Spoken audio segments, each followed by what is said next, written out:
A short history lesson in fine jewellery now with Cartier and a mythical collection, the Tutti Frutti. The king of jewellers and the jeweller of kings, according to the Prince of Wales, Edward VII, has for almost 2 centuries now imposed its elegance, refinement and especially its audacity, inventiveness and techniques, not forgetting its search for extraordinary stones that adorn its most beautiful pieces.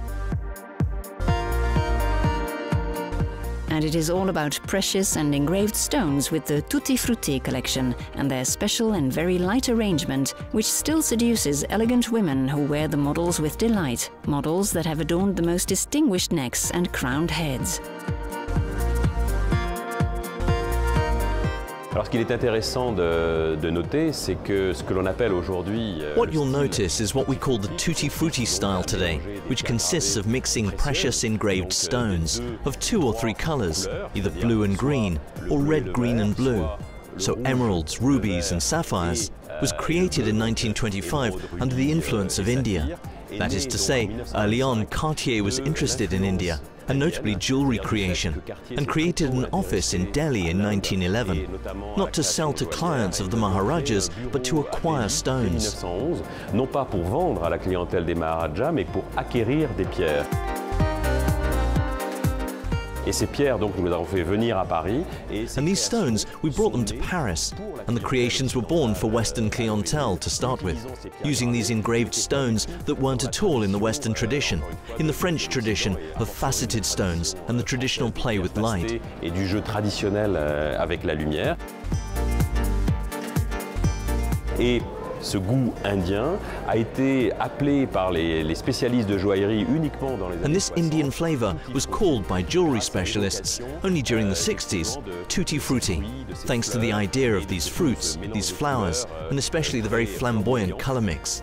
And now, in fact, this stylistic expression has become a hallmark of Cartier, both aesthetically and visually, of course, but also a sort of metaphor of the values and philosophy of Cartier in terms of creation, that Cartier will look for beauty wherever it is, whether it's in faraway cultures or in daily objects. We have these objects that today are cult objects. Ou dans des objets du quotidien, et on a ces objets qui sont aujourd'hui des objets cultes. Many VIP personalities did indeed adopt these pieces in the 1920s. We can speak of Lady Mountbatten, who would become, much later, the last Vice Queen of India, and who, from the 1920s, had a diadem, one of the rare Tutti Frutti diadems.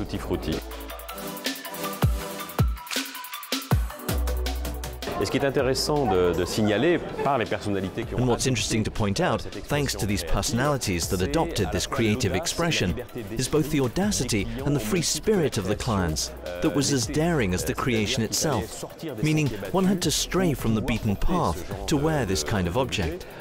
British Vogue in the 1930s described these jewels as barbaric taste, because indeed they were outside Western tastes, and the journalist mentioned that one had to be daring to wear them.